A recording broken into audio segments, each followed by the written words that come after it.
The Four Nations rosters were finally announced, and I have some thoughts. Here's a list of 10 players who I think were snubbed. Starting with Team Sweden. William Eklund of the San Jose Sharks has had a great start to the season with 23 points in 27 games. He's established himself as an energetic and dynamic forward and could have added some youth and creativity to the team. It would have been fun to see him play on a line with fellow youngster Leo Carlsson. Michael Backlund of the Calgary Flames wasn't really on many people's lists for Team Sweden, but I think he would have been a fun addition as he's a veteran player, and while he doesn't have a ton of points this season, he's an iconic Swedish player that could have been a great leader along with Victor Hedman. He's an incredible locker room guy, and I would have taken him and Eklund over Zibanejad and Arvidsson. Next up, Team USA. I can't believe they didn't take Tage Thompson.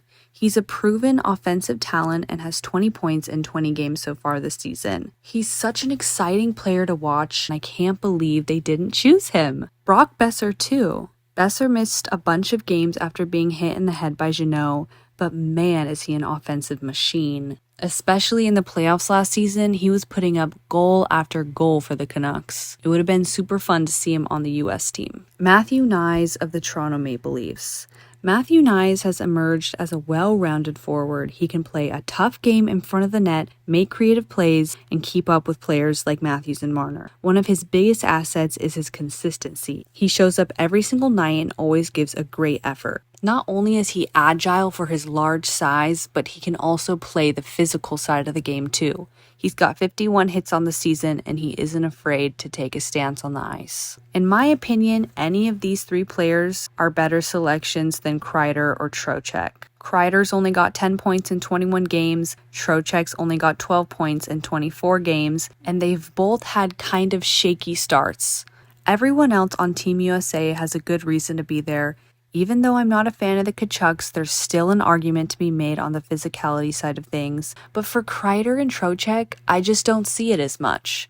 I would much rather have Thompson, Besser, or Knies. For Team Canada, there was a lot of discussion around Connor Bedard and if he would make the cut. He didn't, and I think he should have. While many people have been underwhelmed by his start to the season, with 5 goals and 14 assists through 26 games, you can't forget the absolute beast he becomes when he dons the Canadian jersey. For World Juniors in 22-23, he had 23 points in 7 games. Also, he's just a young, exciting player to watch. I really wish they would have included him. Next, we've got John Tavares of the Toronto Maple Leafs.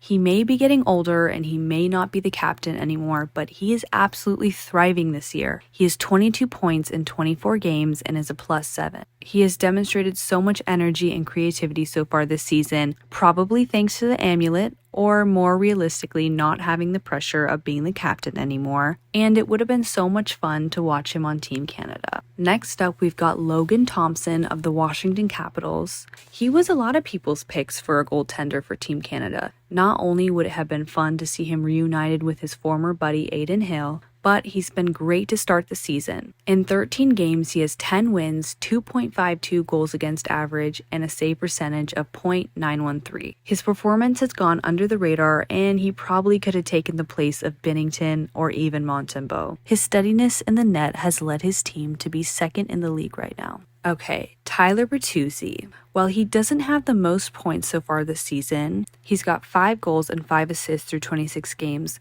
That's not my main draw to him. He's an absolute beast in front of the net, and he will battle all day for you.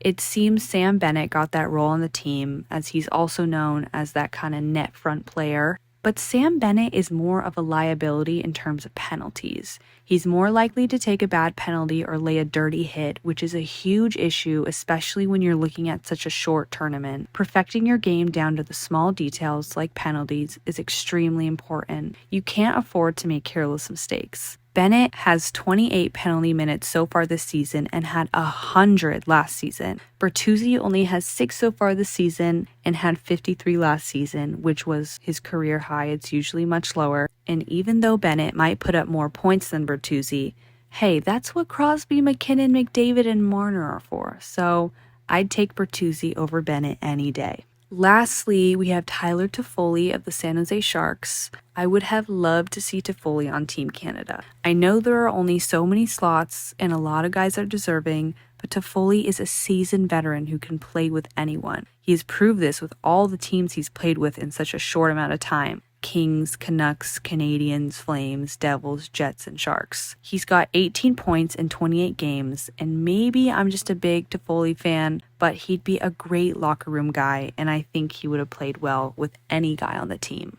That's all. Thanks for watching.